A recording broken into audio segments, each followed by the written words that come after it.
Hello everyone, welcome to the Azure Learning series of Azure Developer Community. This is Lakshit Pant, your host for today, and I'm the active contributor at Azure Developer Community. And you can be one if you want to explore how you can be a great contributor at the Azure Developer Community. Join our Discord channel. I have already shared the link. I'll be sharing the link in the comment section as well. You can join through that link, and you can participate through multiple by writing multiple blogs, by putting multiple sessions, and hosting these sessions like this. And also you can also be part of multiple boot camps that we organize at Azure Developer Community.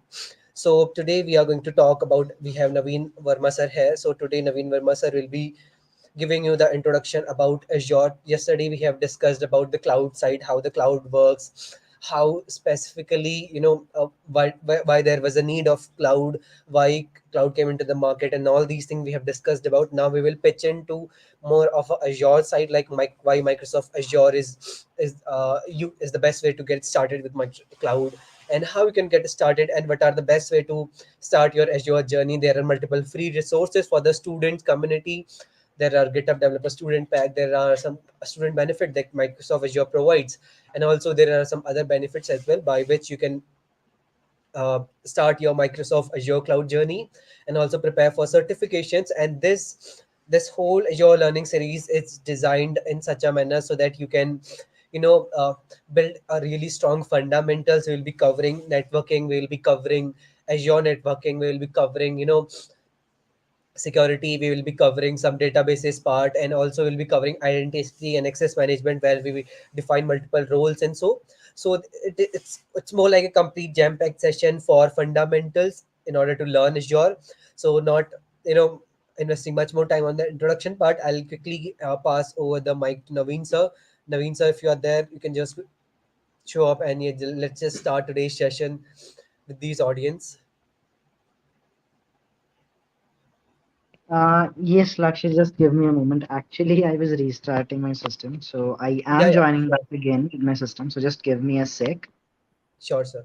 Till then, someone is asking if I have zero knowledge of cloud computing. Then, yeah, exactly. So, Ankit, this is how this boot camp is designed. If you have zero knowledge of cloud computing, you can just participate in this boot camp, learn from our expert.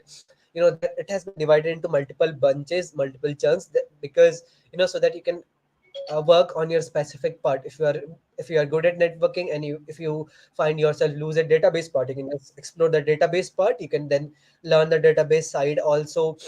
It is most like a complete bootcamp which gives you an idea of what cloud computing is about. So there has been multiple. So Naveen sir is the best person to tell you about the same, and he has just joined. So I'll quickly pass on the mic to Naveen sir so that he can get started, and he can just share his insight about Microsoft Azure. And if you have any questions, any queries, feel free to drop your doubts in the comment section. And especially while Naveen sir will be presenting in the screen, he won't be able to switch the screen simultaneously. So he'll be taking all the questions at the end. So please wait for your questions, and whenever you get any doubt, paste your questions in the comment section. Over to you, sir. Thank you, guys. Thank you so much, Lakshat. Hi, everyone. It's great to join back again today.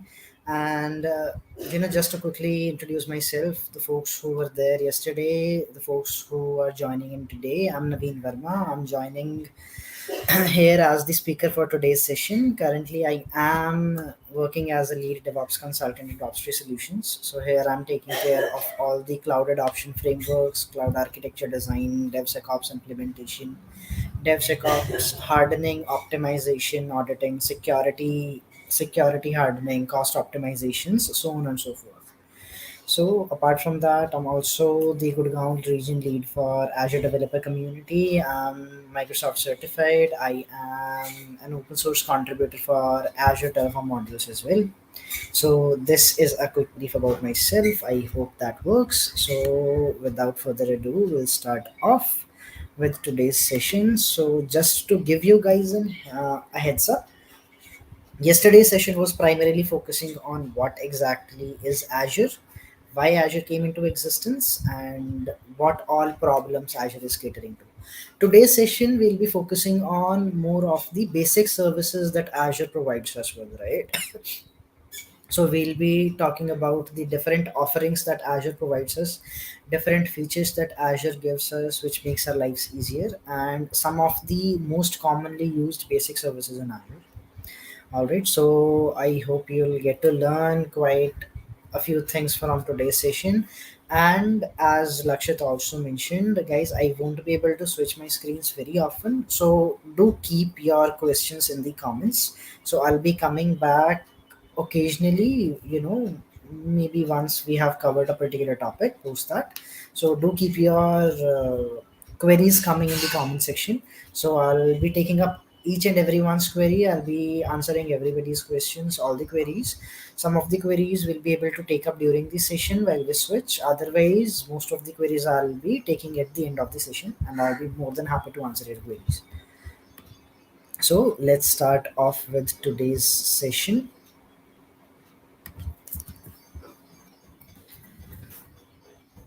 I'll just get a few things up and running. So I'll be showing you a few items as well today in Azure portal, different items that we can see, where different services are, which we'll be talking about.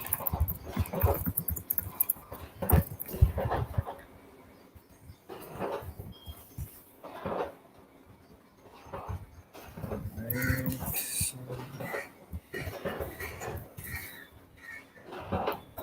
Alright, so I'll keep that running in the background.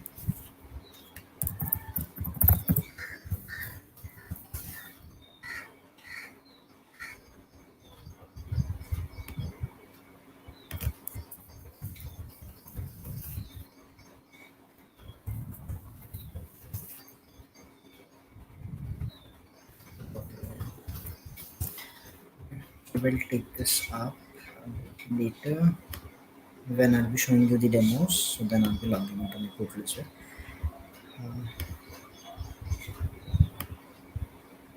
Alright.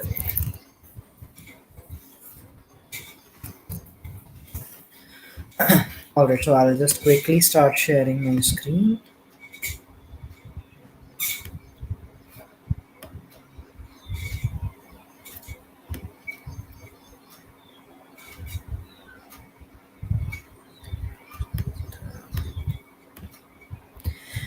Alright, so guys, I believe my screen is visible to everyone. Please let me know if it is not visible in the comment section. Please let me know if it is visible in the comment section so that we can proceed ahead.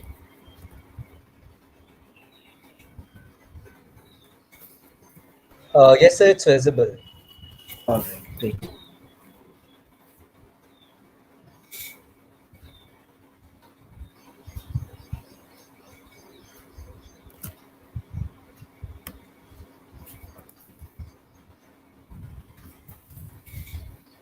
Alright, so let's start off then.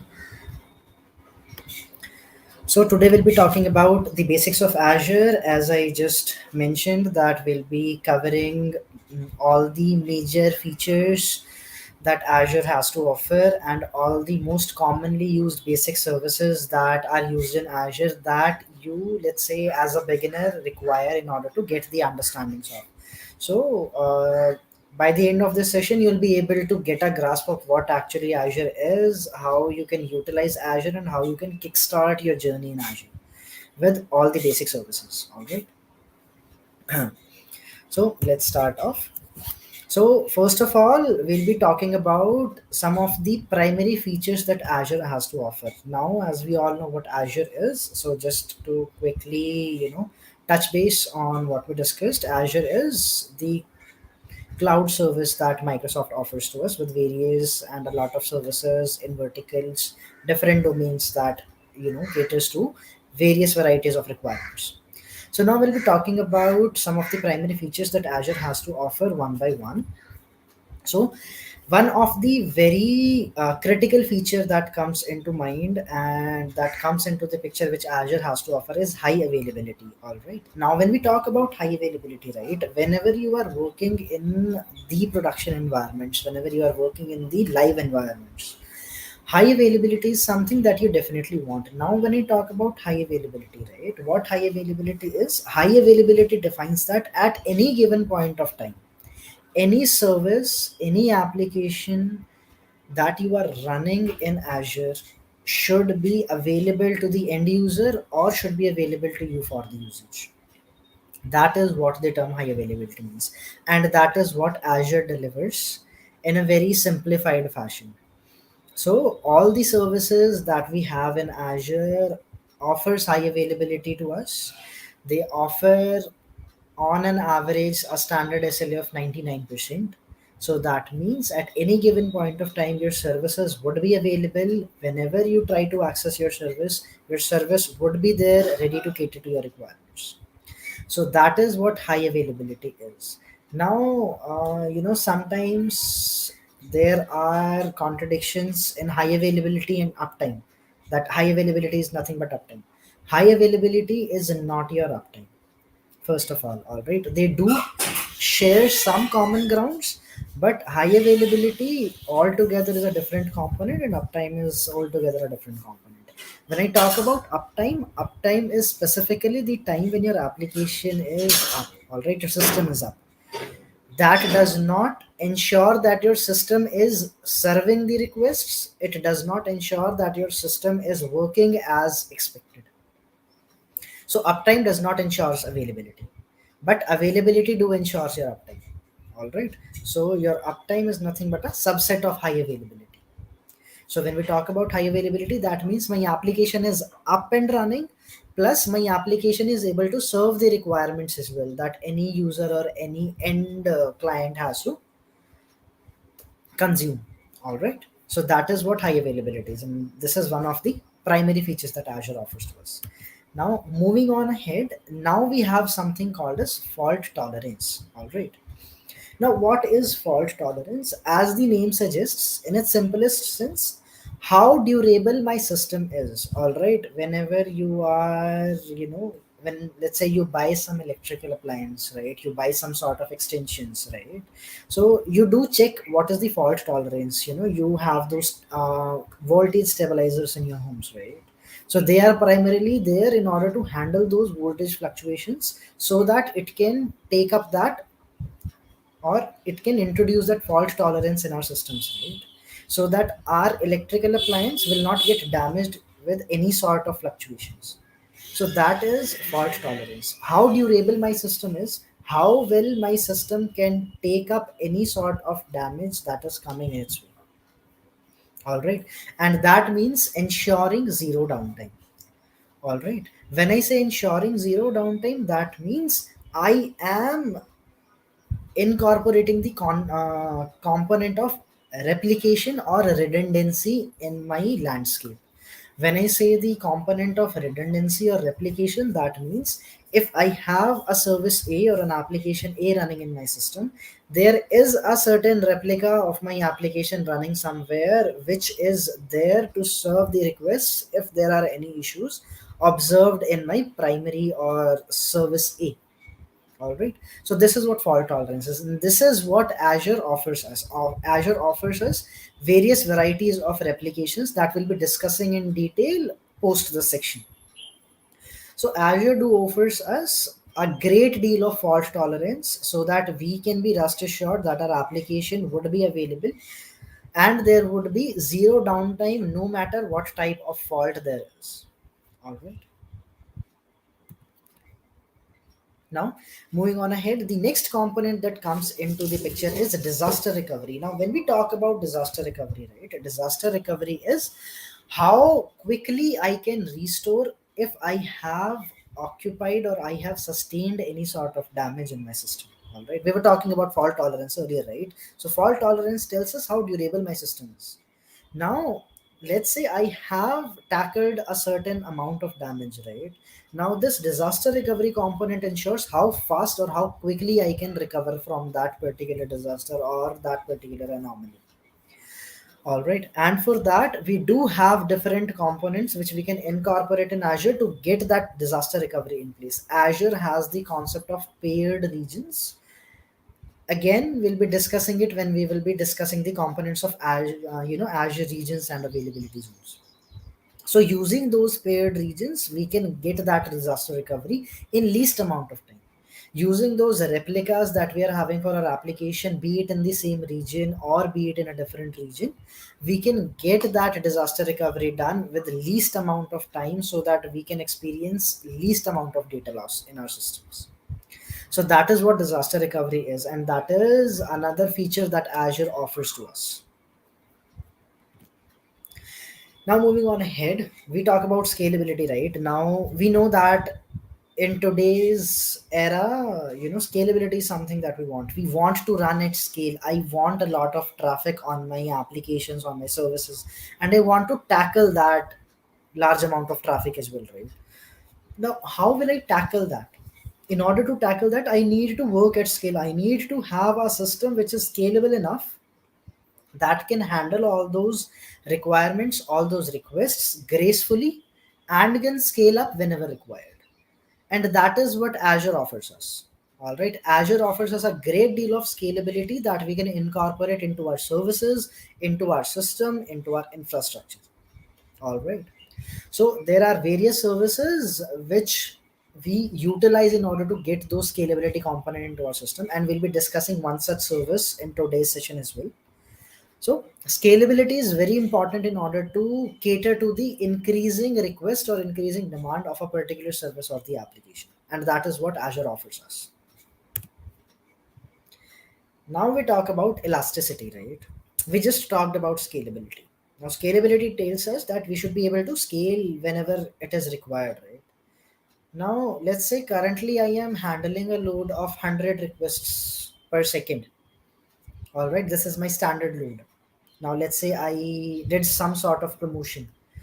A particular event is being organized, or a particular event is happening on my service which the users are consuming, because of which my traffic increased from 100 requests per second to 500 requests per second. Now my current infrastructure can only support 100 requests per second. Now, as per the concept of scalability, I got my system scaled up. Now my system can very well handle 500 requests per second without any problems or without any sweat. Now that event is done. The event is concluded. We are done with the event. The event was a success. We got a lot of user base. We got a lot of requests in the system, a lot of motion happening in the entire system.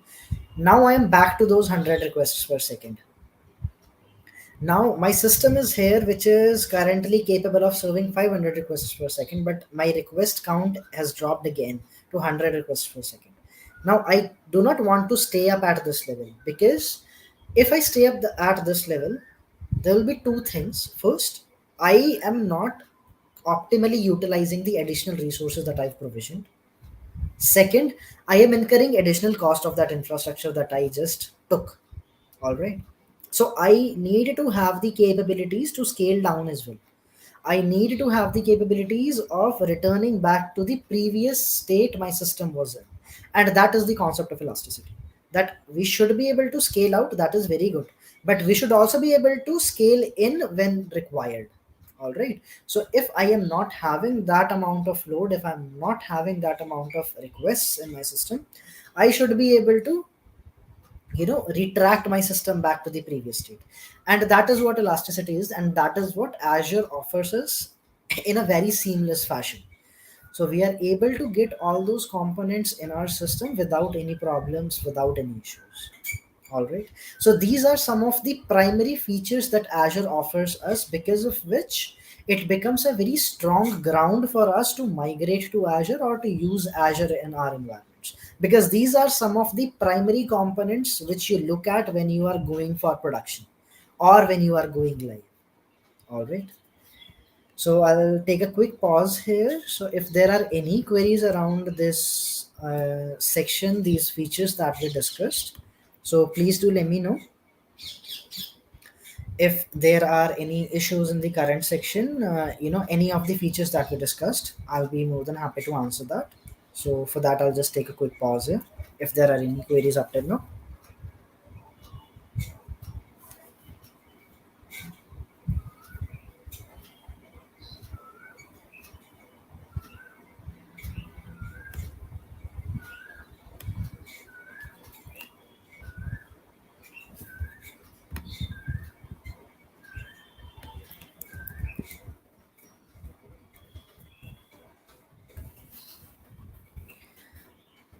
All right. The last is a feature. Is it Azure specific? All right, Devansh. So the elasticity feature is not a particular cloud specific. These are the features that you have to offer. Yes, the other clouds are also having the feature of elasticity. All right. It is not something that is just specific to Azure or just specific to AWS or GCP. All the major players that we have here in cloud, right? So they are offering us elasticity. So we need to have elasticity in order to get that retraction in our system. All right. So I hope that answers your query.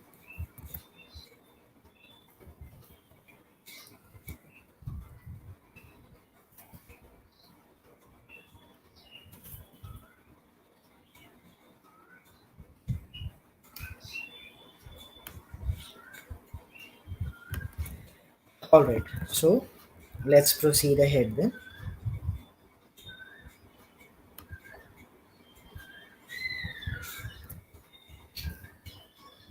All right. So moving on ahead.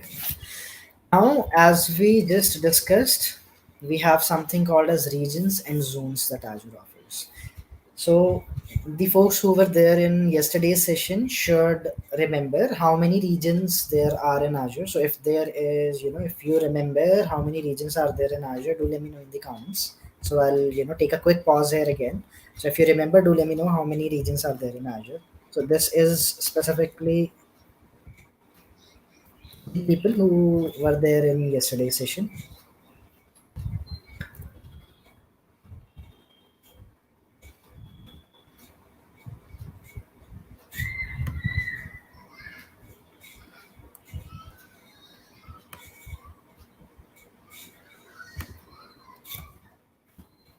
All right, so I'll just quickly, brush that up.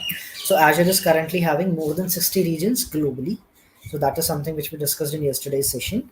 So now we'll be discussing a bit more in detail about what these regions are and what these zones are. All right. So we talked about high availability, we talked about fault tolerance, we talked about disaster recovery, right? There we talked about we are using different geographies in order to cater to those requirements, right? Now, those particular geographies are the regions that we have in Azure. So, a region is a particular geography where Azure data centers exists, right? So, for example, in America we have East US, right? We have West US. In India we have Central India, we have South India. So, these are the regions. When I say regions, these are the geographies where Azure data centers exists. Actual physical data centers exists. So that is what becomes a region. All right. Now within the region, we have multiple zones, and these zones are called availability zones, right? So in all the regions, we are having a minimum of three availability zones. So in all the regions, we have at least three availability zones. So that means there are three physical facilities present in a particular region. And these are the components that we use in order to get all those high availability fault tolerance requirements, right? So I'll just quickly show you the infographics. I think just yes, Devansh, you were correct. We have 60 plus regions. So thanks for sharing that. I'll share my screen again so I can just give you a quick infographics of what exactly a region and an availability zone is. I hope my screen is visible.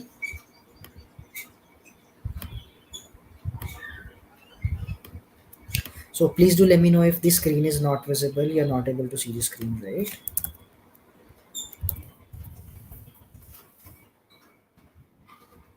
So we were talking about regions and availability zones, right? So let's say this is a particular geography. All right. Let's say this is the central India. This is a complete geography. In this geography, we will be having different data centers, different physical data centers of Azure.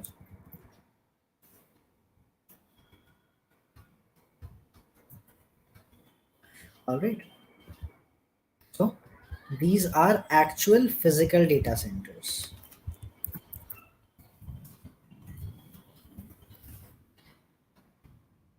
Physical data centers. So I'll just copy that. So,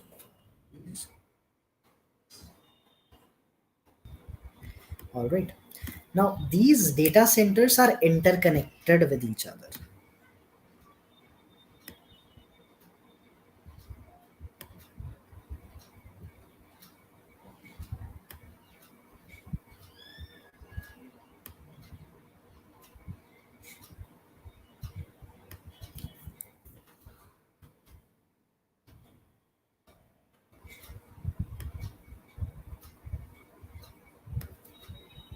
All right.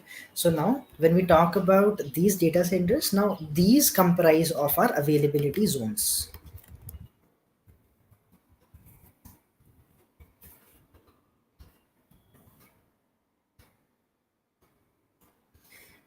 Zone 1, Zone 2, and Zone 3.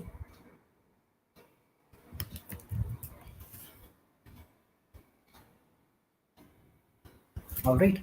So this central India is our region, the actual geography, which comprises of multiple data centers. And these physical data centers becomes our availability zones in a particular region. All right. So this is what a region and an availability zone is. So there are at least three availability zone in all the regions that Azure have. And in these availability zones and regional levels, we set up our services in order to get that resilience, that high availability, fault tolerance, and DR capabilities. So we have multiple types of resilience that we can incorporate using these concepts of regions and zones. So any questions, any queries, any doubts in regions and availability zones, anybody? I'll just still not visible. Just a moment. My apologies. I thought my screen was visible. So is it visible now or it's still not visible?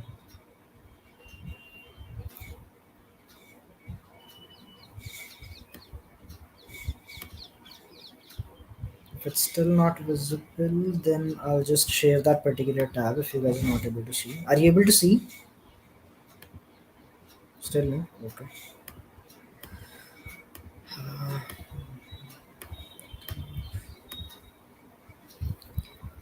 Alright, so now are you guys able to see?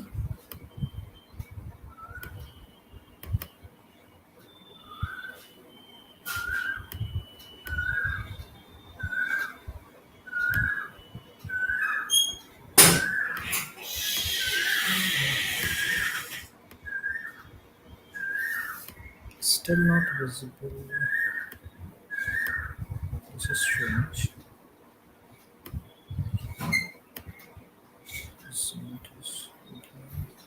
is not visible. Screen should be visible.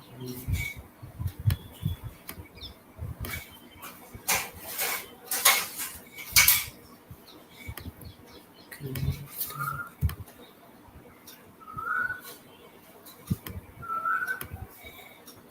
Are you able to see?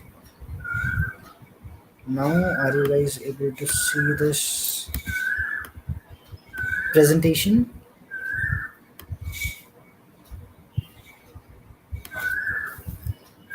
This is strange. Let me just quickly check once.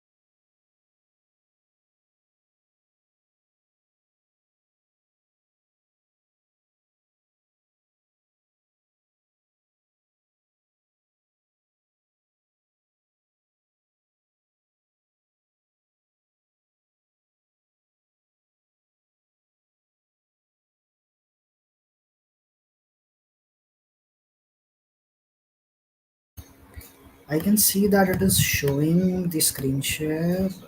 but it's not visible. That is strange. Earlier it was visible to everyone, right?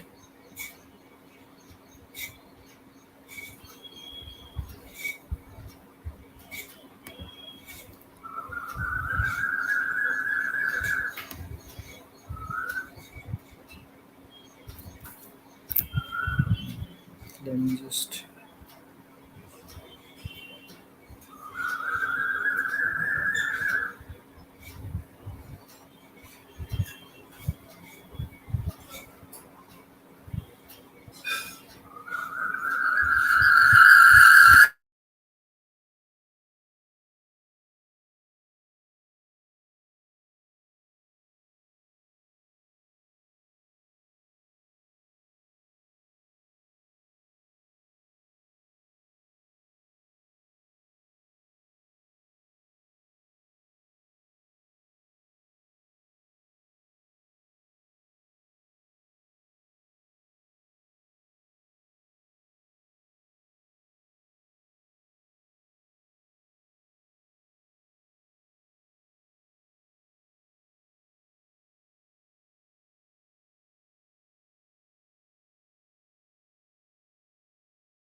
Guys, there might be some issue with. Okay, I can see you guys are saying that the screen is not visible. Just allow me some minute. I'm checking with Naveen sir.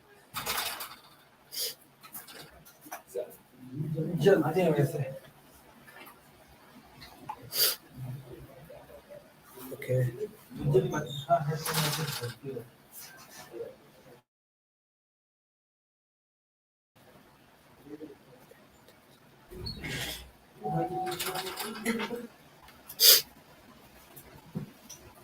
Okay.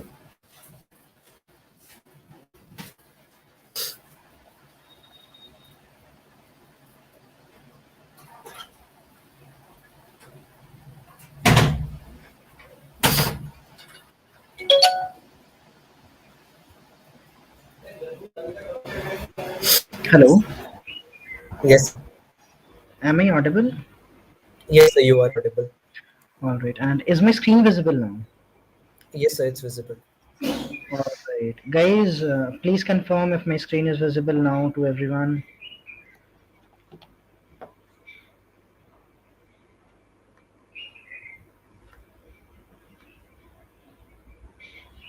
All right, great. Okay, so we were discussing about regions and availability zones. So this is how the geography looks like for regions and availability zone. We have a particular geography that becomes our region. And what is the region? Region is nothing but the combination or collection of multiple physical data centers. So we have one region at the top, and under that particular region, we have multiple physical facilities. Those are our physical data centers. They are interconnected to each other. Why they are interconnected to each other? This interconnection is important so that we can get the concept of resiliency and redundancy in our system, right? So that we can get those replications in place. And these physical data centers becomes our availability zones. And as I mentioned earlier, every region has at least three availability zones in it. So this is how the concept of region and availability zone looks like. So any questions, any queries here in regions or availability zones, guys? Do everyone have same data? See, everyone having the same data, it depends whether I am utilizing the concept of replication or not. All right.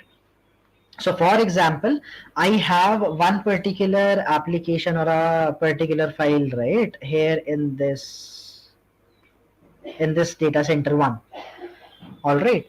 Now I have not opted to replicate it to any other zone or any other region. If that is the case, its copy would not be present in these two data centers. However, if I have opted for a replication, right, then its copy would be present either in these zones, or if I have selected a particular region, then in that particular region. So in detail about these replications, I'll be discussing when we'll be discussing Azure Storage. So in Azure Storage, I'll be elaborating this concept a bit more of how this replication works, on what all levels we can have these replications. All right. So this clears the picture up a bit, Devansh. So you will only have same data across your zones or regions if you are having that replication in place. All right. Otherwise, that data would be specific to your data center where your data actually exists.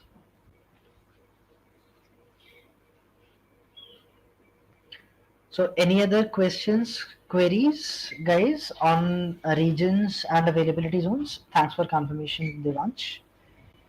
So for regions and availability zones, any other queries, guys, or shall we proceed ahead? I'll just take a quick pause here.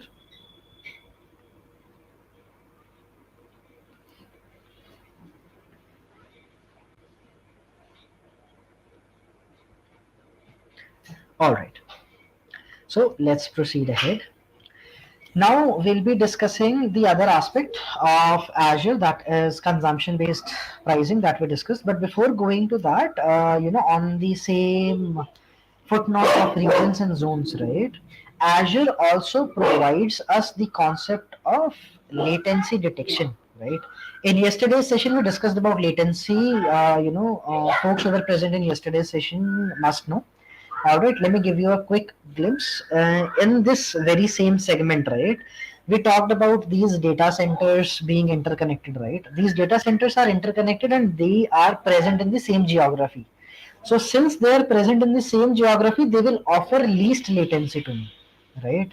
Plus, me being the user, a particular region's distance from my location will also be responsible in order to fetch that latency details. All right. Now Azure do provides us a service where we can get the analysis of that real-time latency based on our actual location. For example, I want to spin up some services, right? Now Azure has a bunch of regions which are present. All right. Now, in those regions, I can choose any of the region, but every region will be having a different latency corresponding to my location. And this is something which we can very well visualize in real time. So I'll just quickly show you how that looks like. So this is Azure speed test. Now here in this Azure speed test, I can get the latency of every region available in Azure corresponding to my location. All right, for some of the regions it is not able to fetch the data. All right.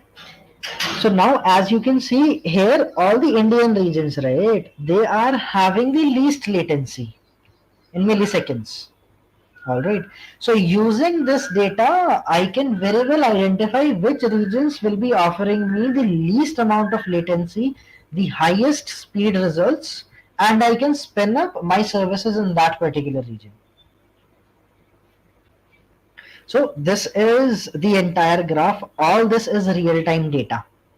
So based on this data, you can very well identify which region you want to select based on the latency that particular region is offering to you based on your current location.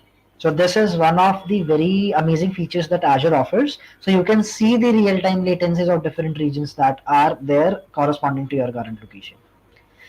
And for regions, there are multiple services spanned across these regions. However, there are some services which are region specific. There are some services which are region independent. All right. So this is also something which you have to take into account whenever you are spinning up any service in Azure, right? First is your latency. Second is whether that particular service is region dependent or region independent. All right. So some services may be available in one particular region, some services may not be available in the other region, right? For example, some of the services which are currently in preview, right? When I say in preview, that means they are rolled out for user testing so that people can use them, share the feedbacks, and then they can globally launch those services. So those publicly previewed services are usually not available in all the regions that we have. Those services are primarily launched in either the most commonly used regions, for example, US, India, Europe, these regions, or the services are launched to a specific region if it is a requirement specific service. All right. So I have to look into and take into account all these components. First is the latency. Second, whether that particular service is region dependent or region independent. When I say region independent, so some services which are region independent, that is Azure Front Door and Traffic Manager. These are type of global load balancers that we have. Means we won't be discussing about those services because those are some of the advanced concepts. So in this series, we won't be discussing those, but yeah, just to give you a glimpse of what region independent services are and what region dependent services are. So any question queries here, guys? Latency, how we are able to identify the latency, region dependence, region independence.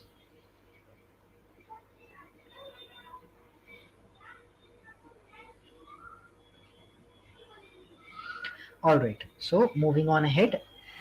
Now we'll be talking about the consumption based pricing that we discussed yesterday also, that Azure provides us a consumption based model. That means I only pay for what I am using, when I am using, how much I'm using. All right. So for example, if I've spun up a virtual machine, so I'll be charged for that virtual machine only for the duration when I'm using that virtual machine. If I've stopped it after 1 hour, I will be only charged for that 1 hour. All right, and this is the flexibility that Azure provides us. So there are primarily two models that Azure offers us in terms of pricing. First is pay as you go. So pay as you go we usually use when we are, getting into Azure. We are taking things in, we are experiencing how Azure is, exploring different services. So this is the model that we usually go with, pay as you go. All right. There is also one initial model that is the free tier. In free tier, you get the access to the services, a limited amount of credit up to 1 month, or up till that credit expires, whatsoever comes first. So at that particular model, you can use all the services free of charge. But that too have certain restrictions. Since it is the free tier, so you won't be getting the actual extent of all the services. You'll be getting the access to most of the services. When I say most, that would be more than enough to suffice your requirements considering the free tier. All right. And you will get enough time, enough credits to utilize or explore or learn those services. So you use those free tier services or that free tier when you have to learn something. All right, when we talk about enterprises, applications, organizations, they usually start off either with pay as you go model, which we just discussed. You pay upfront for whatsoever you are using whenever you are using it. All right. Then comes the second model, which is the enterprise agreement. Now, when we talk about enterprise agreement, right, it is an agreement. So definitely there are going to be some sort of conditions, some sort of prerequisites that we have to fulfill. So when we talk about enterprise agreement, in the enterprise agreement, we have to give Azure a certain commitment that okay, we will be using Azure or we'll be with Azure for at least 3 years or so. All right. So that is the enterprise agreement where we get into the discussion. We have an extended timeline. I know that okay, I'm going to stay with Azure for a long duration. So then we get into this enterprise agreement where we get a great deal of discounts as well, right? So we can get up to 65, 70, 75% of discounts on most commonly used services. So that is a great deal of discount when you talk about enterprise scale services. All right. So that is something which enterprise agreement offers to us. So these are the two primary models which Azure offers in terms of pricing. All right. Now let's say if you are beginning or you want to learn, so you can either go with free tier. I've not mentioned it because it is something very subjective. So you can either go with free tier or you can go with pay as you go model. So you can consume the services and you only pay for the services that you are consuming and when you are consuming it. All right. So any question queries in the consumption based pricing, guys? I'll just take a quick pause. All right, so moving on ahead, now we have cloud deployment models. Now Azure do provides us different cloud deployment models. All right, now when we talk about cloud deployment models, there are three major cloud deployment models that Azure provides us. One is public cloud, the other one is private cloud, and the third one is hybrid cloud. Now, when we talk about public cloud, that means anything and everything that I am running for my application or for my organization sits in Azure cloud, be it my identity management, be it my security, be it my infrastructure, be it my applications, everything that I want is running in Azure cloud. So that is what the public cloud is. All right. I'm using all the cloud services. I am not going for anything bare metal. I am going for the cloud services. I'm getting all those flexibilities, all those services, all those advantages of cloud for my services. That is the public cloud model. Then comes our private cloud model. Now, what is the private cloud model? In private cloud model, I get the maximum control. When I talk about public cloud, in the public cloud as compared to private cloud, I have the least amount of control.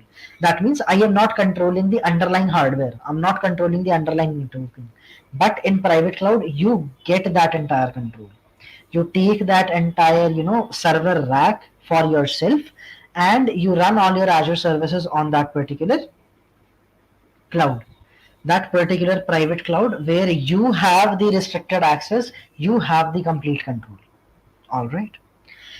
The third one is hybrid cloud. Now, as the name suggests, hybrid, we are going to use the facilities of public cloud and private cloud both. So there are certain organizations, there are certain service models where we cannot migrate ourselves completely to the public cloud. However, we cannot or we do not want to manage all the private cloud overheads. So in those scenarios, what we do, we migrate some of the services to our cloud based on their criticality and the requirements, and we keep some of the services on our on-premises data centers. And we establish a site-to-site VPN connectivity between those two facilities so that we have that hybrid cloud model incorporated. All right. So this is what a public, private, and hybrid cloud is. So I'll just take a quick pause here as well. So if there are any question queries around cloud deployment models, public, private, or hybrid.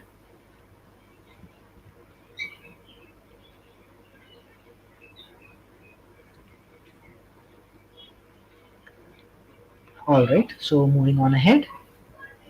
Now we come on to the Azure services. So we talked about various features that Azure is offering us, how these features are useful and how critical these features are, which Azure offers to us. Now we'll be discussing out some of the most commonly used services that are there in Azure. So just to give you a heads up, here we'll be discussing primarily about the compute services, the networking services, the storage services. If time permits, I'll talk about the identity management services as well. All right, or I'll just give you a quick glimpse if the time permits. All right. Otherwise, these are the primary three verticals in Azure services which we'll be covering today. All right. Example of public and private. See, so when we talk about the example of public and private, this is completely dependent on what type of business you are running to, right? So if I give you a quick example of public cloud, all the e-commerce websites, right? Be it Myntra, Flipkart, Amazon retail, all right. So all these services, all the e-commerce business, the entire e-commerce business that you're having, all right, it is running on public cloud. All right. And when we talk about private cloud, so give you a very concrete example, all the financial organizations, when we say financial organization, banks, defense organizations, they are very crucial about their data protection and data management, and they want the entire control with themselves. So they opt usually for private clouds. And when we talk about e-commerce, that e-commerce is completely running on public cloud. All right. So these would be some of the examples. For example, LinkedIn is also running on Microsoft Azure cloud. All right. So these are some of the examples of public and private cloud. So it completely depends on the requirement and your business use case. All right. So if it is something that you definitely want to expose, right, you do not have something mission critical. So that's why e-commerce is the best example of public cloud, and finance organizations and defense organizations are the classic example of private cloud. All right. Okay then. So let's move on ahead. Now coming back to Azure services. So first and foremost, we'll be starting off with networking, because in order to begin with any other service, networking is something that we definitely require. All right. So we have multiple networking services. So the services that we'll be discussing today would be virtual networks, subnets, and SGs. All right. So these are the base foundation services that we need in order to kickstart our journey in Azure. All right. So when we talk about networking, the first service that comes in the picture is virtual network. Now, virtual network is nothing but a logical network that Azure provides us. All right. When we were talking about on-premises data centers, in on-premises data centers, we set up actual networks. And in those actual networks, you have your multiple systems connected that can communicate with each other. To give you a more relatable example, in your computer labs, in your organizations, or in your colleges, right, in your institutions, you guys must be having your, computer labs. In those computer labs, you must have seen all those computers are interconnected. I can communicate from one computer to the other computer. So that is a small network in itself. So that is an actual physical network. All right. Where we have multiple machines connected over a particular network so that they can communicate with each other with ease. All right. Now, same is the concept for virtual networks. Now, as the name suggests, it is virtual. It is not physical. We are not physically managing the network. Azure provides us a logical isolation where we can deploy our resources. All right. It's a logical boundary. So if I just, give you an example. So this logical isolation, this logical boundary becomes my virtual network. Now, in this boundary, I will be deploying my resources. So I will be having my subnet in this particular logical isolation, in this logical boundary. And inside this, I'll be having my resources deployed. All right. So this is the logical boundary that is given to us. So within this network, we'll be getting a particular set of address spaces where we'll be using all those addresses to allocate different IP addresses to our resources. All right. So all the IP addresses that are allocated to our resources comes from this virtual network address space only. All right. So in the virtual network address space, we get the complete address space list of IP addresses. Then in that virtual network, we divide multiple subnets, which contains a subset of that particular address. And under those subsets, we have our actual resources. So just to give you a better visualization, so I'll just divide this subnet into two.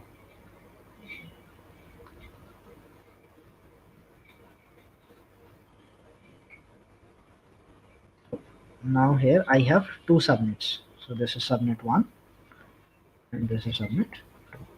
Okay, this is my virtual network. So for my virtual network, I'll be getting some address space like 10.0.0.0/16.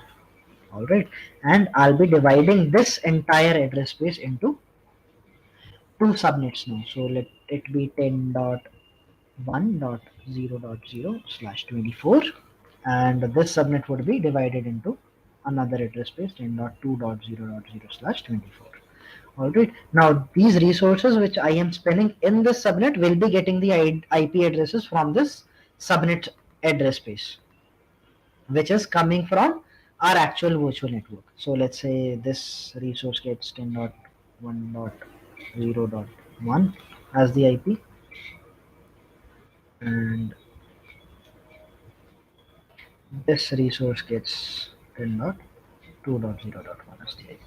All right. So this is how our hierarchy flows. All right. We have our virtual network at the top where we define our address spaces. So the address space is nothing but a collection of multiple IP addresses that we get. Those IP addresses will be utilized to allocate subnets and actual resources that we will be deploying in our network. All right. So any queries here, guys, for virtual networks?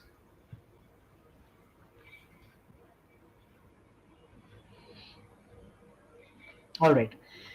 Now there are multiple advantages that we get with virtual networks, right? First of all, we do not have to manage these address spaces by ourselves. We do not have to manage the entire network by ourselves. Azure is there for us. Azure is managing all those components for us. All right. Now, all the resources that are present within the same virtual network can communicate with each other directly using the private IP. All right. Now, just to quickly give you the idea of private IP and public IP. So, private IP is the IP address that is internal to a system. All right. That is internal to the network. As I told you, right, this IP address is coming from this address space only. It is not coming from somewhere else. And public IP address is a generic IP address with which we can identify our system over the internet. All right. So consider private IP as your roll number that you get inside your college, which is specific to your college. You will be identified in your college by that ID, that roll number that you get, right?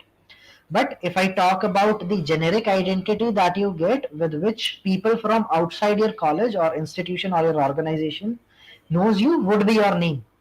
All right. That is your public IP, and your ID card or your roll number is your private IP, which is specific to your institution or organization, and your name is generic, which people from around, the globe will identify you with. So same is the concept with private IPs and public IPs. All right. So the resources within the same network can communicate directly using the private IP.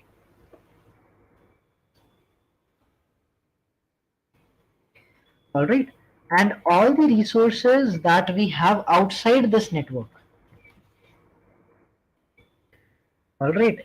Anything or everything that is trying to communicate with these resources from outside world or from the internet will communicate with these resources via the public IP that is generated for these resources. So let's say I'll just give you a public IP 20.13.4.6. All right.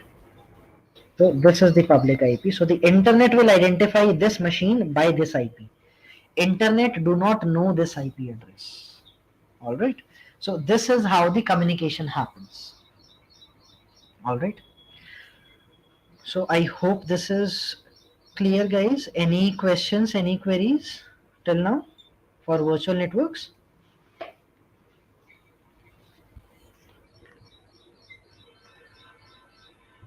All right. So that is fine. So just give me a quick moment. I will parallelly log into my portal also so that I can show you.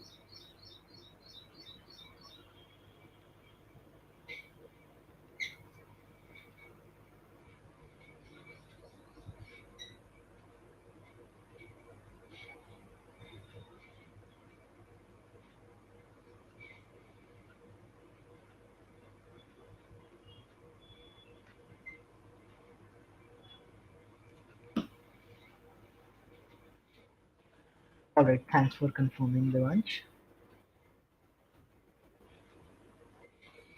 All right. So now moving on ahead, we discussed about the advantages of virtual networks.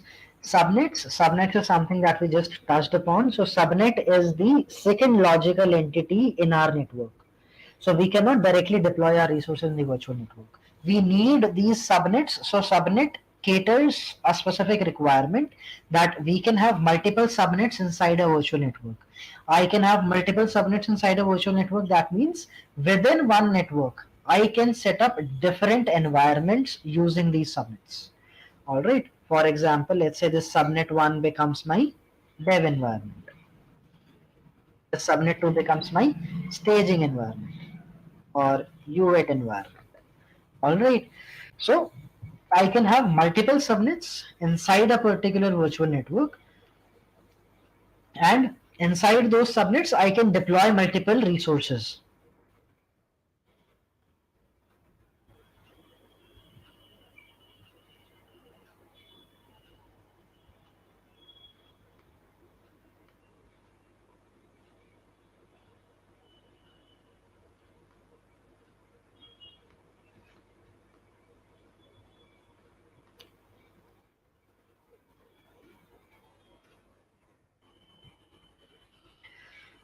All right. So this is what a subnet is. All right. And as we just discussed, so the services which are in the same network can communicate with each other without any specific issues.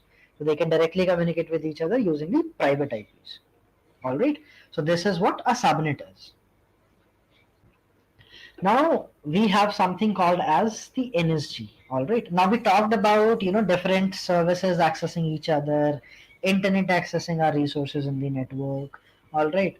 Now in the actual scenarios when you are working in live environments, right, you cannot just open your system up for access to anybody, right? You need to have that control over what is coming into your network, what is going out from your network, right?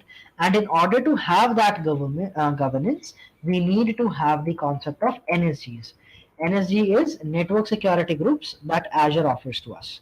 So let me just add Azure diagrams here so I can get it.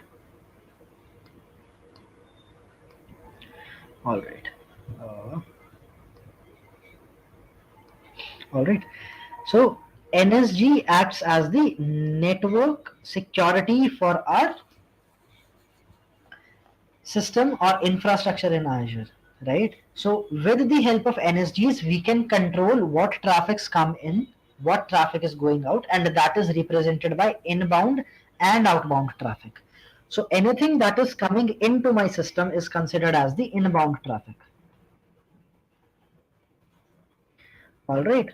And anything that is going out from my system is considered as the outbound traffic.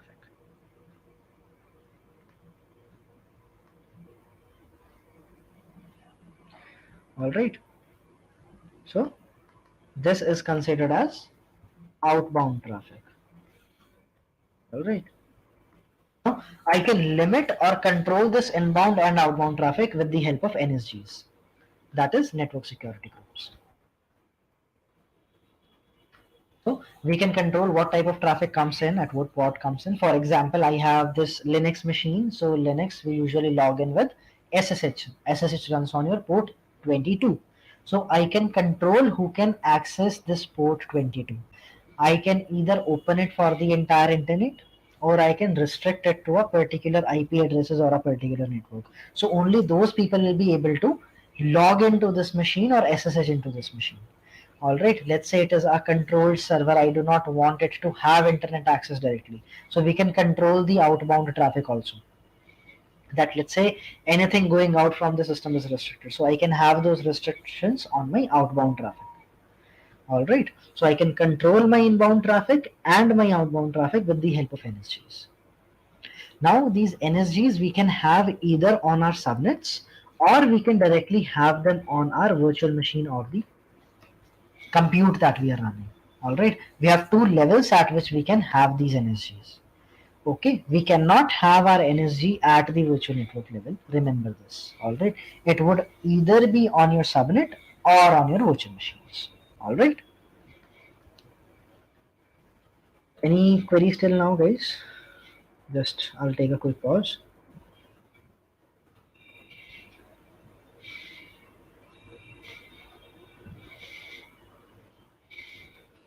All right. So moving on ahead, now we talk about IP addresses. Alright, so we just touch base on what IP addresses are.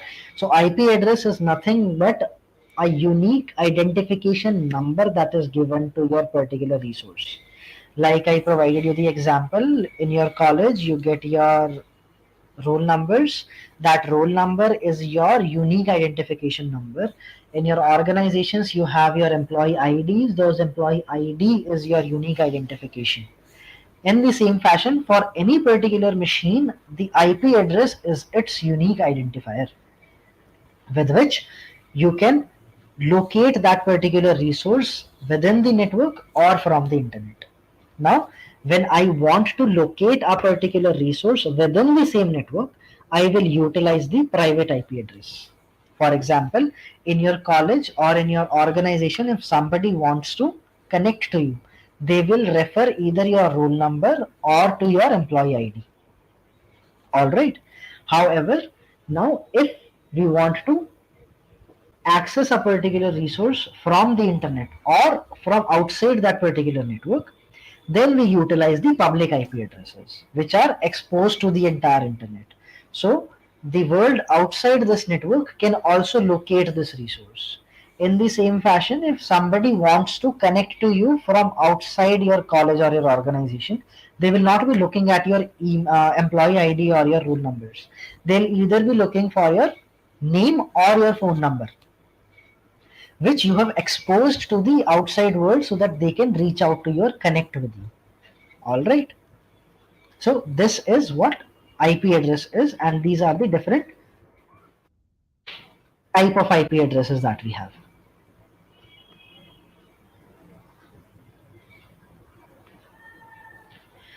So any questions, any queries? Logical addresses to your computer. Exactly. So it is a logical address, a unique identifier for your resource.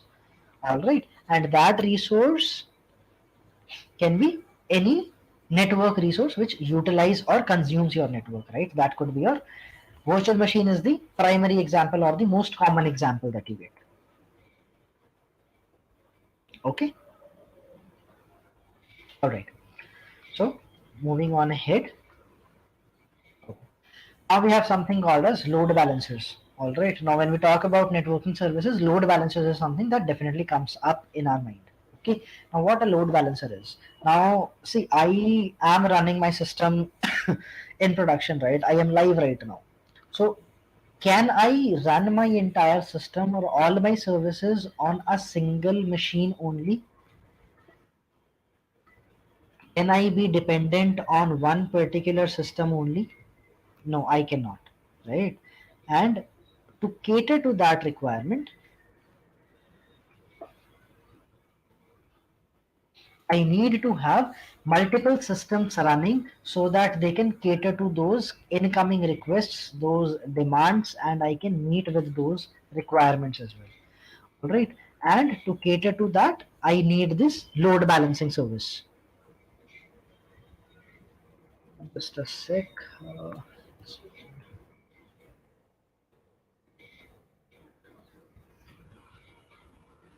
all right.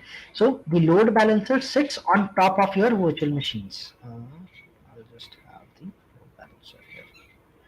All right. So the load balancer sits on top of these machines, and any request that comes in directly goes to the load balancer. All right. So the load balancer now acts as the front face for our systems, because I am running multiple systems, right? I am running multiple servers in order to run my application. Now I cannot be sharing the IP addresses for all these machines to the end user, right? That is not the right way in order to share the access. So I need a unified solution for that. So that is where the load balancers come into the picture, right? A particular IP address is associated with the load balancer, and all the users will use that IP address in order to interact with my services. So I can have n number of systems running in to cater to my service requirements, and I will have just one load balancer sitting in front of those systems in order to cater to all the requirements. All right. Now there are two different categories of load balancers. We have network load balancers and we have application load balancers. Now, when we talk about network load balancers, right? So, network load balancers primarily operate on IP addresses. All right, IP addresses and port. So, those are our network load balancers. So, we'll get the request on a particular IP and port. This is the format which will get the request on for a network load balancer. For example, you have an application running, and that application is running on port 80, for instance. All right, and let's say this is the IP of my load balancer.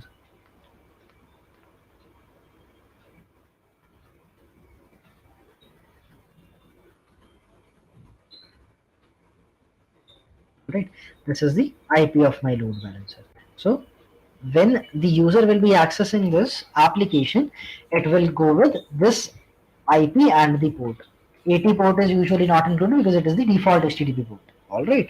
So this is how the network load balancer works.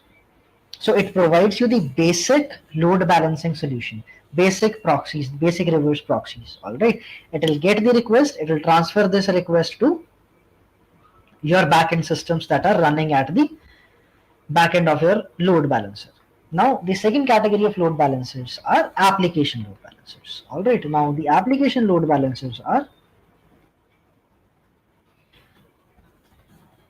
application load balancer. They run on layer 7. These are layer 7 and layer 4 load balancers. So, those who are fresh out of college or are in college right now, so you must be aware about layer 4 and layer 7. All right. So in layer 7 load balancing, when I say that means I get more capabilities than what I was getting in network load balancers. So now I do not have to worry about the IP address and the port. I can have a DNS in front of it, that is domain name service. I can have a FQDN, a fully qualified domain name, sitting in front of my load balancer. All right. And I also get something called as path based routing. All right. Now, what is path-based routing? Path-based routing is that for a specific path or a specific request, my request would be redirected to a specific system or a set of systems. All right. For example, let's say this particular system is serving all the videos, and this particular system is serving all the audios. All right. So let's say I got a request.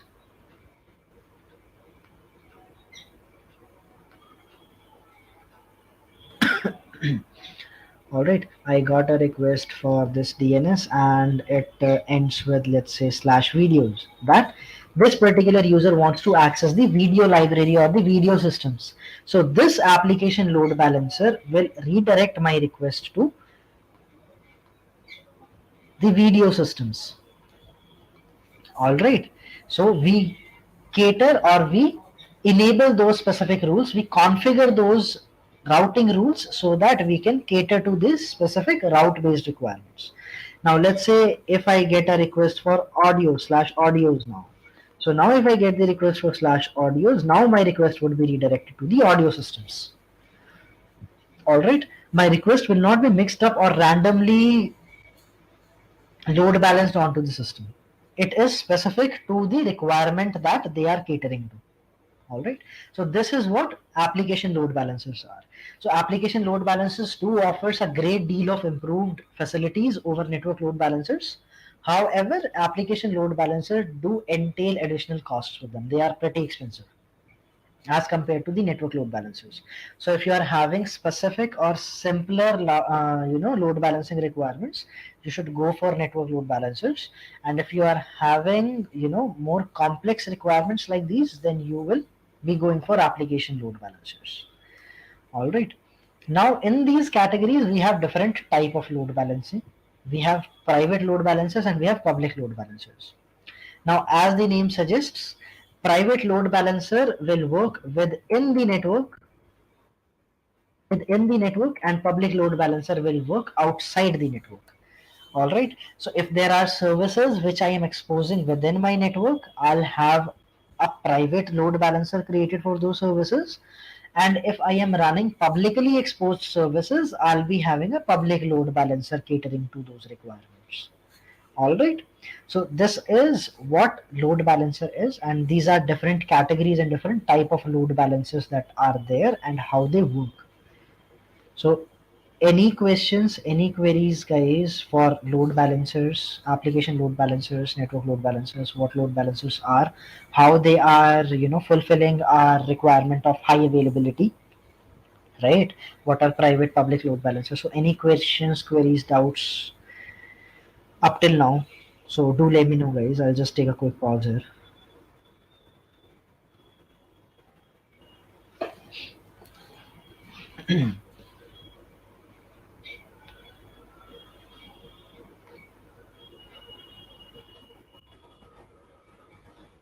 All right. So moving on ahead.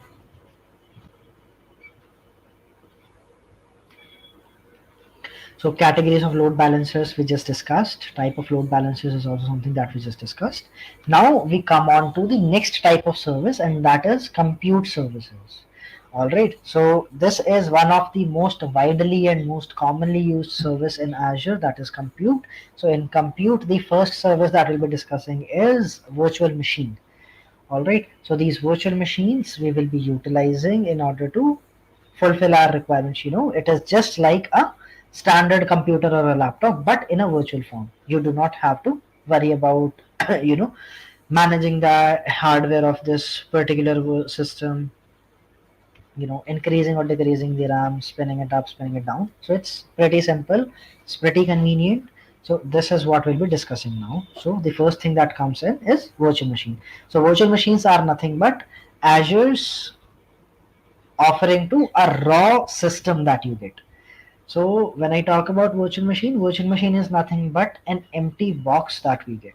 All right, it's one empty box, and that empty box is utilized in order to fulfill our requirement, whatsoever we want to run in this empty box. All right, that is a virtual machine. There are different type of virtual machines that Azure offers. There are different classes of virtual machines that Azure offers, different operating systems which they are supporting, different operating system images, different configurations. When I say configurations, different CPU requirements, different memory requirements. So Azure has different classes of virtual machines segregated. So based on your requirement, you can select your desired virtual machine from that specific virtual machine class and categories. All right, we have compute optimized virtual machines, we have memory optimized virtual machines. So we have a lot of virtual machines in terms of categories.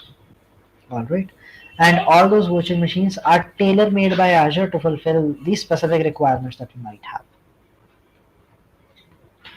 All right. Now moving on ahead, now taking the virtual machine concept a step further is virtual machine scale sets. Now what are virtual machine scale sets? Virtual machine scale sets are nothing but multiple virtual machines that we run with the same type of service. Alright. We just discussed that our service is running in production systems, so we are running multiple systems, and those multiple systems are running the same service in order to cater to the increasing demand, right? But one major challenge that we experience with having multiple virtual machines running is that, first of all, if there is any increase in the requirement, right, I need to spin up a new virtual machine altogether. I have to reconfigure it, and then I have to put it in my load balancing pool so that it can start serving the request. All right. Then once that requirement is fulfilled, now I am back on the standard business as usual track. Then I have to remove that virtual machine from the load balancing pool. I have to spin it down or remove it based on the requirement, and the cycle continues, right? So you have this additional management overhead of spinning up the virtual machine, configuring it, and adding it to the load balancing pool, and then removing it from the load balancing pool and scaling it down. All right. Now, this is a very tedious task that we definitely would not like to do in our production of live environments. So, in order to cater to those requirements, Azure has introduced the concept of virtual machine scale sets.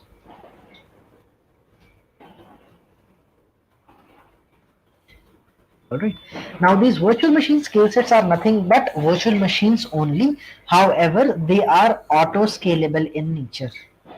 So you specify a certain threshold, you specify a certain set of parameters, and based on those parameters, your virtual machines will scale up or scale down. So now you do not have to worry about spinning up a new virtual machine, configuring that virtual machine, adding it to the load balancing pool, and then removing it. All right. Azure is taking care of all those complexities for you. You just define your parameters that, okay, let's say if my CPU utilization reaches 70%, I should have one additional virtual machine in my pool. So as soon as your CPU utilization hits 70%, a new virtual machine will come up within a few seconds. Within a matter of seconds, you'll have a new virtual machine serving your updated requests. All right. So this is what a virtual machine scale set is. All right. Now, how this scale set auto scaling works. So this is how this entire mechanism works. All right. We have the resource matrix, we have the time, we have a rule defined, and then we have the particular trigger. Now in this trigger, we can have multiple items. We can have our virtual machine scale sets, we can have function apps, logic apps, or any third party app also. All right. So we have different sort of rules here. And based on these rules, we will either be scaling up or scaling down our systems. All right. So any questions till now, guys? Just a quick check.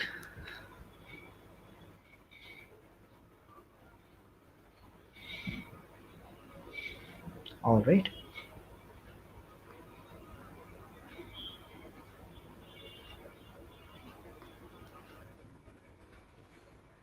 Okay. So now we have different types of scaling, right? So when we do different types of scaling, so based on the requirement, we will be scaling our system up and down. Now this scaling up and down can vary. Either it can be vertical in fashion, that is from bottom to top.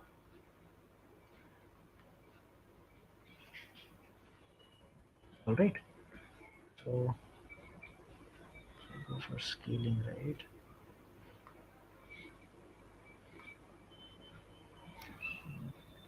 It's the bidirectional.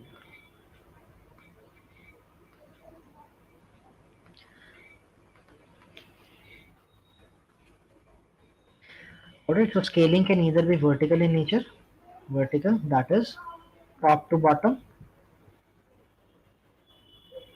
or bottom to top.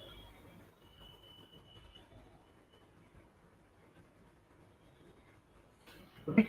Either it can be vertical in nature or it can be horizontal in nature.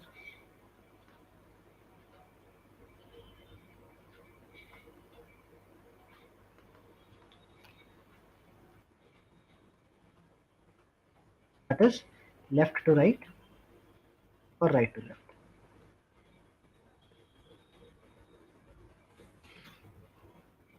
All right. So this means scale up or scale down,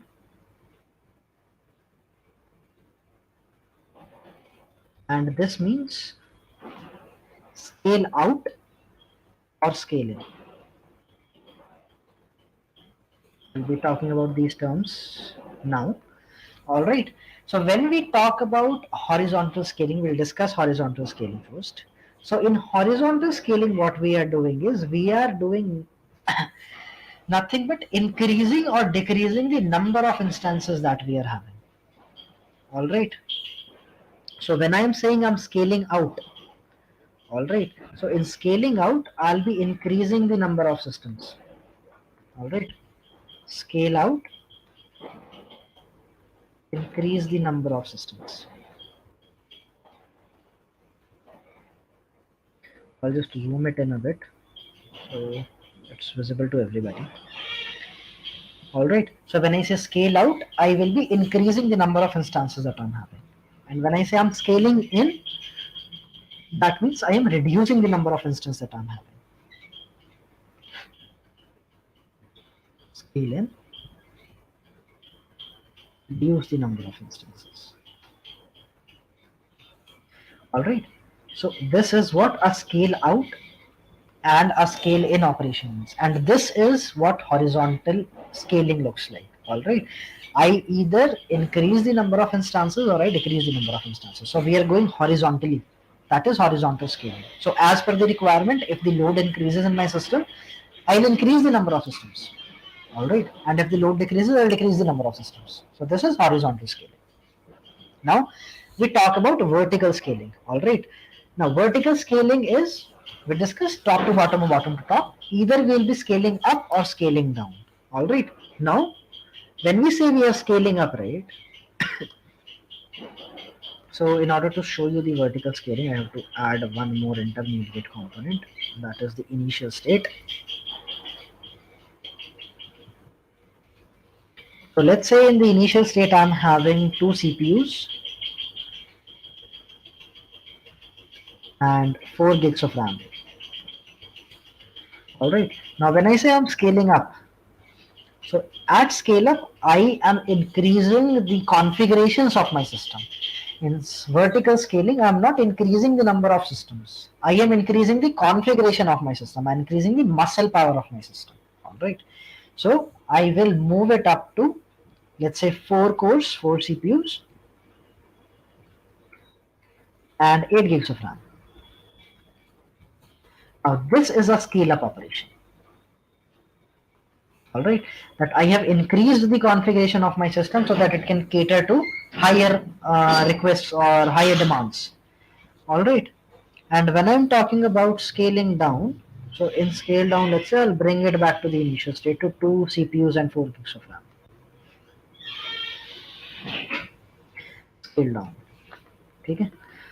So in scale up, we are increasing the resources,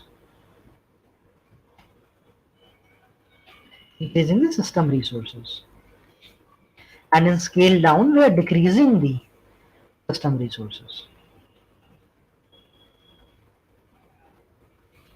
Alright, so this is what a scale up or a scale down means, and this is how vertical scaling works. Alright, so if you have increased demand or increased requests, you will scale up your system, you will increase the configuration of your system. And once your request is back to normal or it's lower, then you will scale down your system. You will reduce the number of resources provisioned for your system. Alright. Now the question comes, when I can use vertical scaling, when I can use horizontal scaling, because definitely we are increasing the systems, right? We are increasing the muscle power.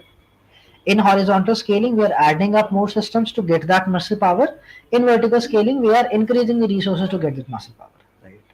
Now, vertical scaling works for smaller scales. There are two reasons for it. First, there is a particular limit up to which you can vertically scale a system. Second, when you are vertically scaling the system, there is a downtime. Alright, there is a slight downtime because the VM has to restart. And due to that restart, there is that slight glitch. Alright, so vertical scaling is when you are not running in that huge scale or that critical systems. So that is when you can go for vertical scaling. When you talk about production scenarios, enterprise scenarios, we usually opt for horizontal scaling because we do not entail any downtime or any restarts in this mode of scaling. So we just get a new system added into the a new system added into the environment, and it is ready to serve all the requests. And once the requirement is done, it is quickly scaled down. So this is horizontal and vertical scaling, and these are the scenarios when you can use vertical scaling or horizontal scaling. So any questions, any doubts, any queries, guys, in terms of scaling, skill set, virtual machines? I'll take a quick pause. Different type of scaling, how they work, what is the scaling mechanism, how we incorporate it. So any queries, do let me know in the comments. So I'll take a quick pause here.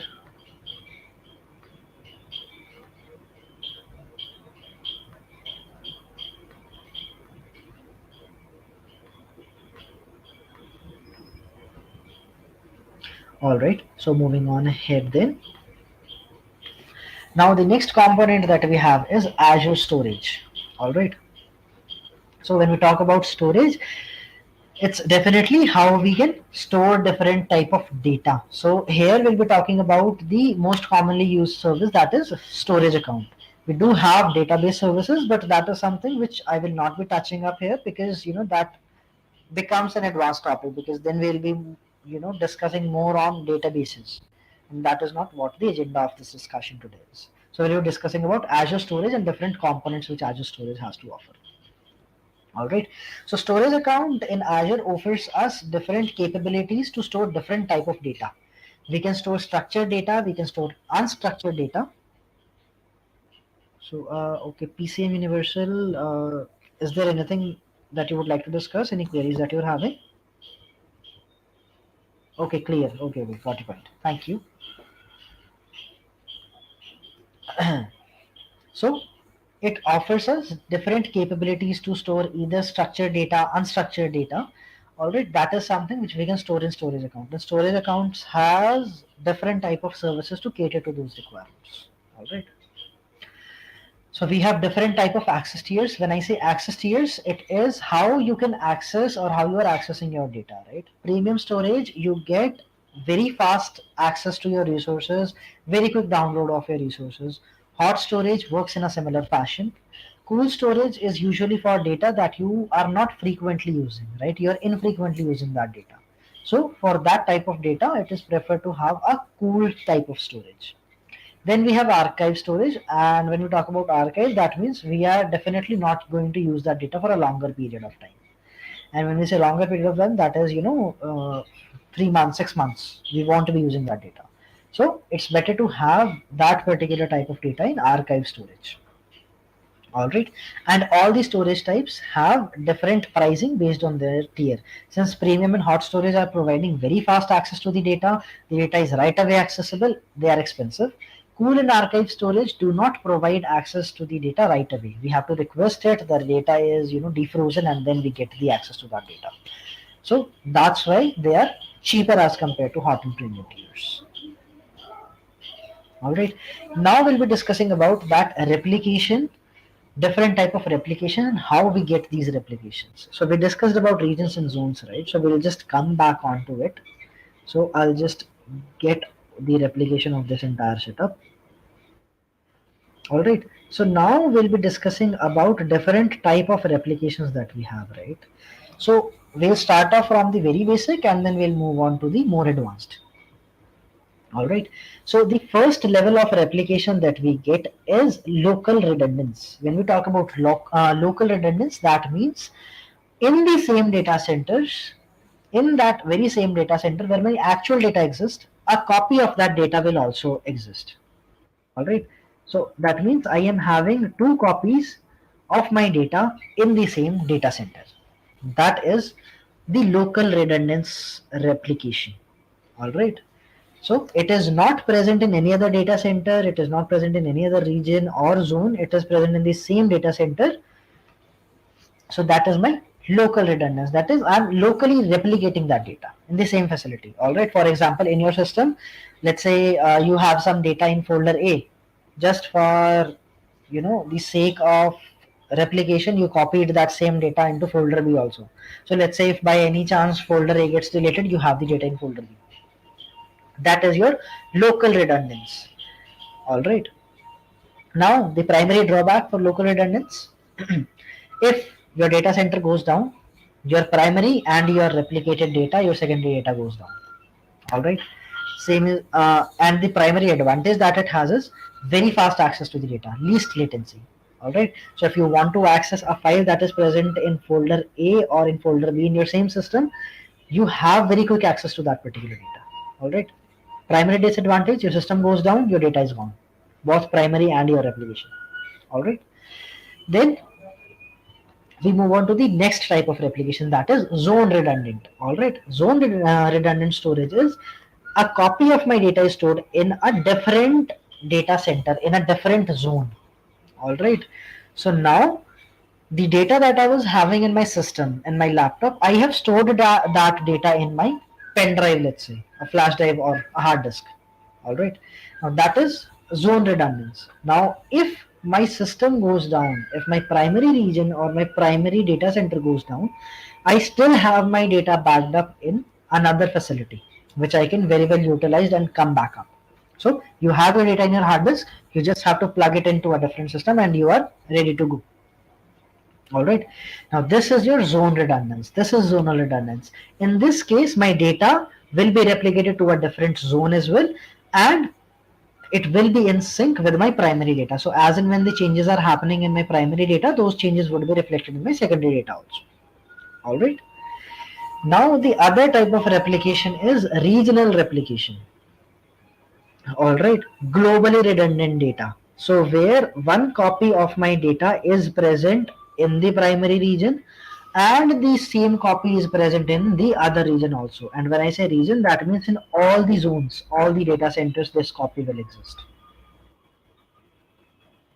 All right. So this is regional redundance, where the copy of my data is present in two or more different geographies.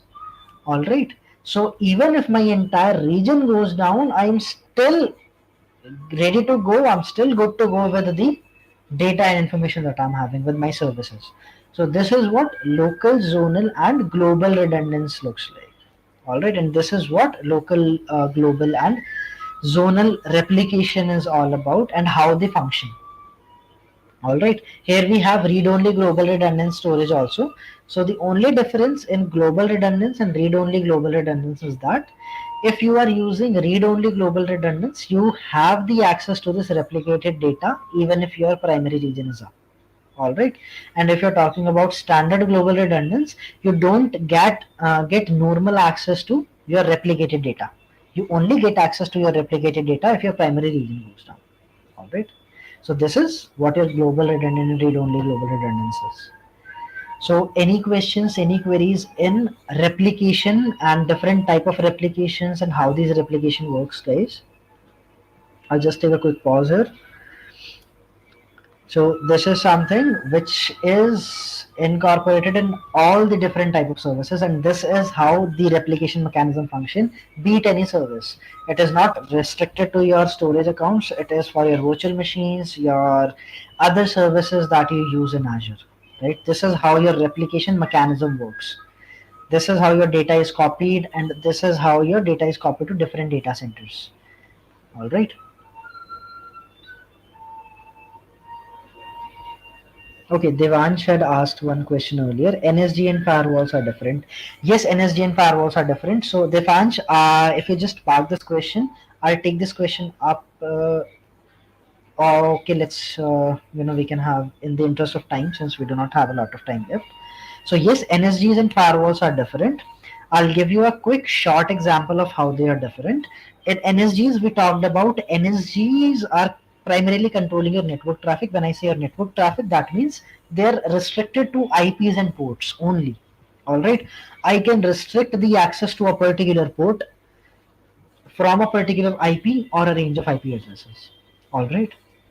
But when I talk about firewalls, in the firewalls, I can restrict the access to a particular domain also. All right. So firewalls do provide us a great deal of increased security as compared to NSGs. So NSGs are your basic level of security, your network level of security. All right. Firewalls are your network and application level of security that you get. All right. You can restrict entire domains using firewalls. That is something which you can do with NSGs. All right. I hope that answers your queries. Do let me know, Devansh, if there is any other query around NSG firewall or any other item. So I'll be happy to answer. So I hope this answer your queries for NSG and firewalls. Great. All right. So moving on ahead, we have different type of storage offerings. We have Azure Blobs, files, tables, and queues. All right.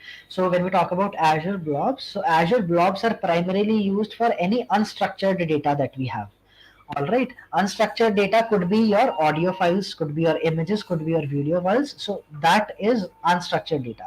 And blobs provides different type of blobs. We have block blobs, append blobs, and page blobs. All right. So block blobs we usually use when we are storing any unstructured data, when we are storing any audio file, any data file. So we usually use block blobs. Append blobs, as the name suggests, it will be appending the data, the new data on top of the previous data that you have. So it will be appending the data whatsoever you will be uploading. So append blobs are best suited for logging operations. Whenever you want to store any sort of logs, you will be using append blobs so that your data is appended on top rather than overwriting what is already there. All right. The third one is page blobs. Page blobs are primarily used when we are taking the backups of our disks. When I say disks, your virtual machine disks, your hard disks that you are talking about, right? So whenever we are taking the backup of our hard disks, page blobs are used because they, offer a great deal of storage. All right. So these are different type of blobs, and these are different operations which these blobs offer to us. All right. We store all the different type of unstructured data in our Azure blobs. Then we have file storage. So Azure file storage is nothing but a standard file share that you have in your systems. You create a certain network file share in your system, right? Whenever, let's say, you are in the same LAN, so there you create a network drive where everybody is putting in the data and everybody can access it. A great example is your Google Drives, right? Or if I talk about a better example here would be SharePoint, for example, you have, right? So if some of you might not have used SharePoint, so Google Drives would be more relatable. So there everybody is putting in the data. Let's say you have created an Excel sheet. You have given access to, let's say, 10 people in your team. One person is editing the data, you are able to see it real time and you can access that data. So that is what a file storage is. It provides that file share so that multiple users can share their files in one network location and access those files at the same time. All right. So that is what a file storage is. Then we have table storage. So all these small structured database operations we can perform in Azure table storage. It do not provide the capability of joins and everything which complete database provides. But yes, small structured data is something that we can handle with Azure tables without getting into the complexities and additional costs of provisioning an entire database system. Then we have Azure queues. So queues are primarily used for any queuing services that we have. So if we are getting any sort of messaging service that we want to utilize, so for those services we use Azure queues. So all our messages get queued in that system, and then we can ingest the data present in these queues to further systems in order to analyze or utilize those messages that are present in the queue. So, any questions, any queries, guys? All right, you mentioned ASGs, right? So, ASG and NSGs are very closely related when it comes to the functionalities, right? So, ASGs are also working at your network level only. However, ASGs are something that you can incorporate multiple systems into. All right. In your NSGs, you can restrict the access to a particular ASG also. ASG you can take as a logical grouping of a particular set of systems. All right. For example, I have application systems, I have front end systems, right? Now, let's say I have 5 application systems. Now, those 5 application systems require access to the front end system. So instead of having access or adding the IP of all those 5 systems in my NSG, what I can do is I can club these 5 systems into one application security group or ASG, and I can add that ASG in my front end network security group so that I do not have to add those IPs. I can directly have that ASG, and all the machine inside that ASG will have access to my front end machines. All right. So I hope that answers your query, Harshit. Do let me know if you have any further queries around it.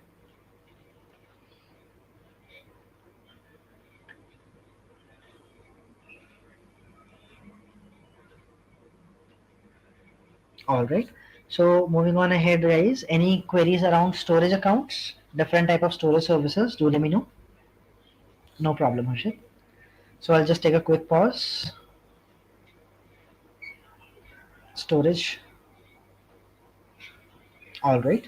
So moving on ahead to the final topic for today, that would be Azure DevOps. The reason I incorporated Azure DevOps is because whenever you are beginning your cloud journey, right, or either you are a developer or you want to be a cloud engineer, you will definitely be working with CI/CD pipelines. You definitely want a system where you can store your code base, a system where you can get a track of your entire team's work, right? So that becomes a very critical component in your entire DevOps and cloud model.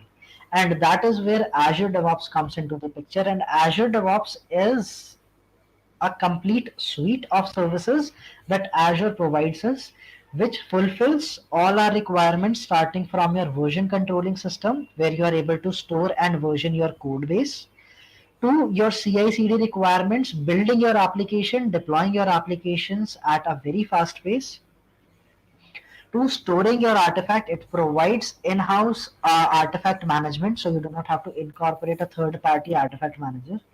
And it also provides you project management perspective. That is what your Jira and Trello provides you, right? You create different items, you assign those items to various people, you have a Kanban board, right? So all those functionality Azure DevOps provides you with. All right. So it's a complete suite of services. You can perform all your operations, starting from storing your code base, to building your application, to deploying your application, to managing your entire team's work. All right.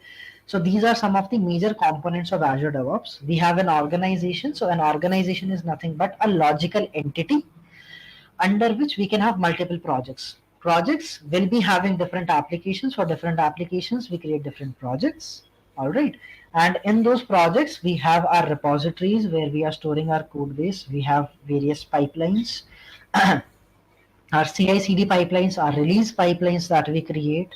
Then we have boards for our project management, where we can get the complete view of what our project is, how our project looks like, what all is going on in the team. All right. So Azure DevOps is a very powerful tool which enables you to perform your end-to-end DevOps lifecycle under one single umbrella. All right. So that was the reason I incorporated Azure DevOps, because having CI/CD aspect in your cloud journey or in your DevOps journey is a very critical component. So that's why I incorporated Azure DevOps as well, so that you guys can get some understanding of what Azure DevOps is. All right, guys. So on this note, we are officially done with all the topics and the services that I had planned for today's session. We definitely had the crunch of time, so that's why I am not able to cover other services. There are some other services also, for example Active Directory. So Active Directory is in itself a complete domain, a complete session that can be planned. So that's why I do not incorporate those services, because that will go to much higher level of complexities. So this would be it for today, guys. Thank you so much for joining in. So I hope I covered all the basic services for this very session. So these were all the primary services that you definitely require in order to kickstart your journey in Azure. All right. And these services you can utilize and take advantage of to learn Azure, to explore Azure. All right, do let me know if there are any issues, any queries that you guys might have. I would be more than happy to answer all your queries. And if there are any items you want me to specifically cover, I would be more than happy to answer or cover those specific topics. And if you want to connect with me, you can very well connect with me over LinkedIn or Twitter. All right, so I'll just share my LinkedIn handle on this group chat, so that if you want to connect with me on LinkedIn, you can very well connect with me. If there is any specific topic that you guys want me to cover going forward, you can let me know. You want to discuss, anything related to cloud DevOps, you can reach out to me, connect with me. I'll be more than happy to answer your queries and discuss with you. So that would be it, guys, for today's session. I hope you guys got to learn something new and informational from this session. I'm really looking forward to hosting more such sessions. So all the best for your cloud journey, and we'll meet soon. So till then, keep learning. Thanks, everyone.